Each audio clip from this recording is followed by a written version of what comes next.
Viewers, we're getting you an update on the Russia-Ukraine war. Russia has unleashed its biggest air assault yet on Ukraine. Officials say over 800 drones and decoys were fired in a single night, along with missiles, marking the largest such attack of the war. In the early hours today, Russia launched an unprecedented strike. 805 drones and decoys, along with 13 missiles, are believed to have been used in this attack. Ukraine has claimed that its air defenses shot down 747 drones and 4 missiles. But 9 missiles out of those have hit their targets and 56 drones breached defenses across 37 locations in Ukraine.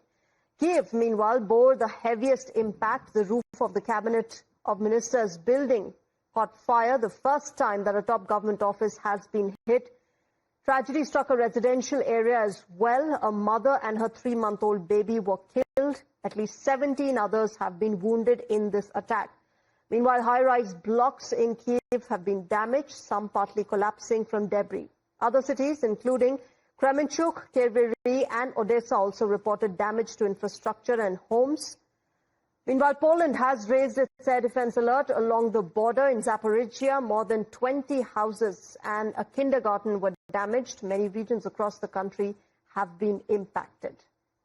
Let me go across to Rishabh, my colleague, getting us more on this. Rishabh, the biggest air strike that we are seeing from the Russian side so far, Volodymyr Zelensky, the Ukrainian president, has said that we need more and fast sanctions against Russia. Even as diplomatic talks go on to end the war, Russia has resorted to airstrikes, one of their biggest so far in this war.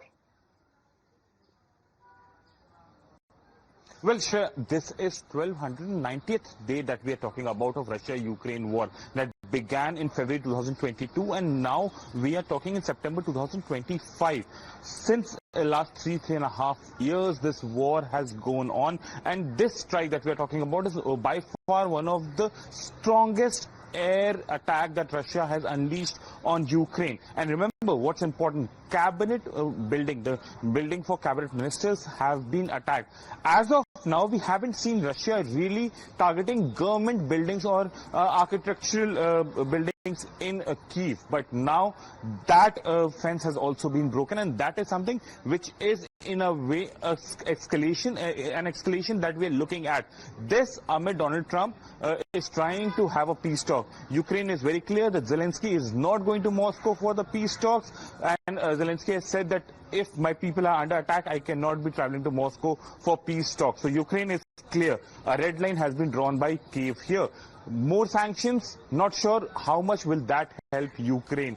So an early peace that India is also pushing for is something that is need of an hour. The European leaders are scrambling. The coalition of willing is being made, but whether the boots will be on ground or not, what will happen, a peacekeeping force is being talked about. A lot is happening, yet there is, the whole hope of peace is slowly fading now. What, in Alaska, we thought that things will get better from here, but, so sadly, things have gone worse from there. Remains to be seen how things unfold, but for now, this is by far one of the strongest air raid by Russia in Ukraine, and for the first time maybe in the last 3.5 years that government buildings have been attacked. Right.